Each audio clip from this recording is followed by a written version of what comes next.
Here's something that the manga readers and anime only viewers are going to experience very differently when it came to episode 5 of Hat Atelier, and I think this is worth talking about. What's good, everyone? It's your girl Mel, and today I'm doing another anime versus manga breakdown of episode 5 of Hat Atelier, going up against the remaining portion of chapter 6 and all of chapter 7. Let's start here. In chapter 7, in the manga, there's a flashback, and after we see the girls execute their plan to deal with the dragon, the chapter step back and show us the work, how they figured out the materials, how they engineered the cloud, how they landed on the solution that made the whole thing possible. It's presented as a flashback panel sequence, which means as a manga reader, you're kind of catching up after the fact.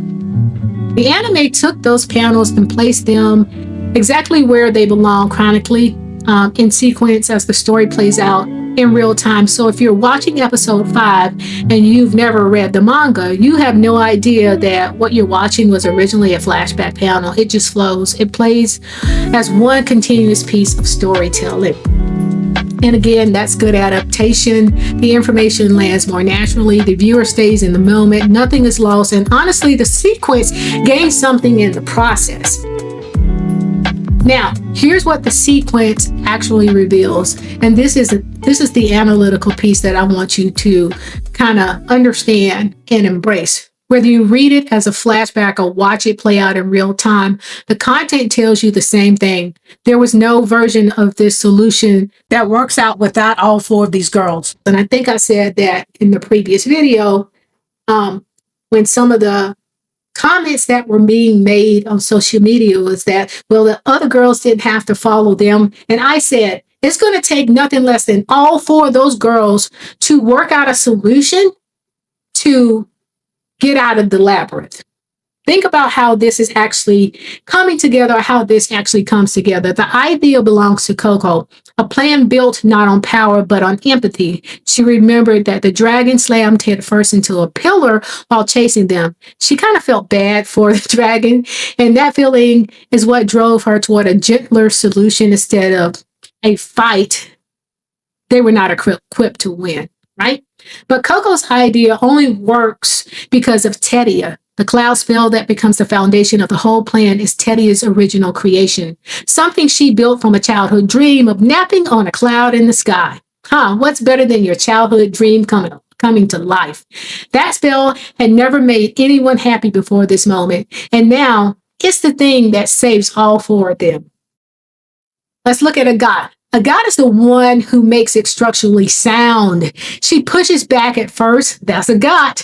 She's going to challenge it. But once she commits, she brings the technical precision that takes Tedia's dream from an idea to something that can hold the dragon. And Richia brings the speed. Small seals drawn fast and clean, exactly what they needed or exactly when they're needed.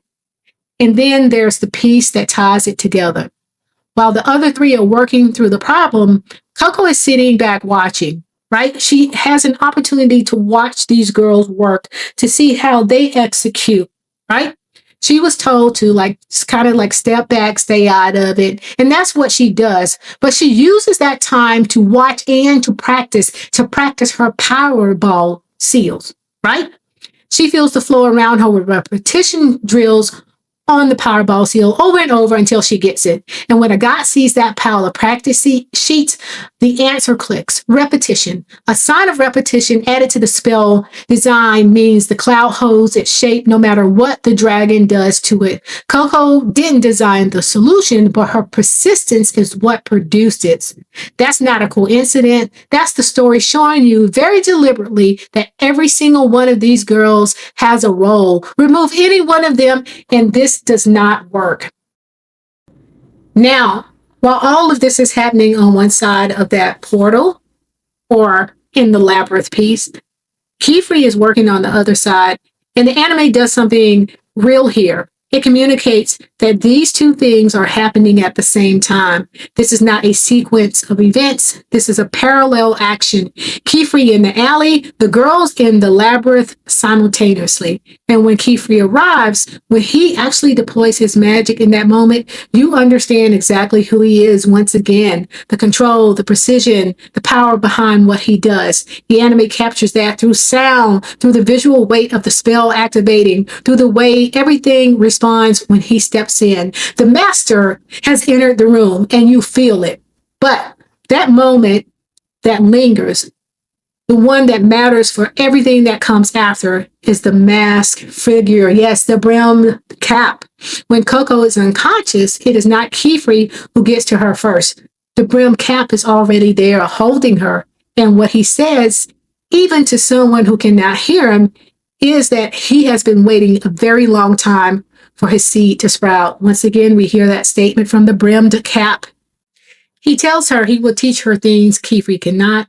Then he lets go of her and she floats up to what I call the other side of the labyrinth. But he is sending her home with a gift. If you read ahead in the manga, you know what the gift is. If you're anime only, keep watching because that detail matters. And then on the other side of all of it, all of this that's happening, you have Qifrey asking Mr. Nolnoa to analyze the ink on a cobblestone fragment from the alley and telling him very directly to tell no one, not the Knights Morales, not the Great Hall, no one. Qifrey can be warm, he can be patient, but in that moment you see the other version of him, the one with stakes, the one who is very aware that the wrong people knowing the wrong thing could cost him everything, and it is a lead that he finally has. Episode 5 covers this material cleanly and faithfully once again. The one structural shift, pulling the flashback into a sequential order, is the right call, and the anime executes it seamlessly once again. Manga readers will recognize what was done. Anime-only viewers will just experience a story that flows. And either way, the core of what these chapters are building comes through. 4 girls who should not have been put in that situation, who found a way out, not through power, but through each other. That's what this arc keeps coming back to. If you enjoyed this video, remember to like, subscribe, and comment for more manga coverage. Let me know in the comments which moment from episode 5 stood out to you. Manga readers or anime only, I want to hear it. I'll meet you at the next Pointed Hat discussion. Above all, let's keep talking about manga. Let's keep talking about Hat Atelier. Thanks for stopping by and watching.